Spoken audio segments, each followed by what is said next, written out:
দেখুন এটা হলো গাইস সিরাজগঞ্জ জেলা। দেখতে পাইতেছেন এটা সিরাজগঞ্জ জেলা। এই সিরাজগঞ্জ জেলা বন্যা অবলুত হয়ে বাড়িঘর সম্পূর্ণ ডুবে গেছে।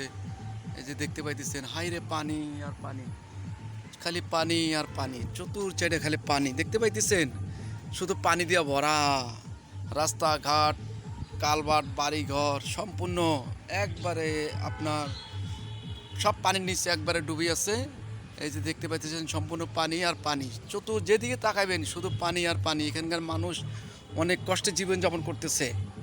হাইরে পানি দেখতে পাইতেছেন, শুধু পানি, যেদিক তাকাবেন শুধু পানি আর পানি দেখতে পাইতেছেন, যেদিক তাকাবেন সেদিক খালি পানি দেখতে পাইতেছেন, খালি পানি আর পানি দেখতে পাইতেছেন, শুধু পানি আর পানি দেখতে পাইতেছেন, শুধু পানি আর পানি। এই দেখেন সম্পূর্ণ পানি দেওয়া ভরা।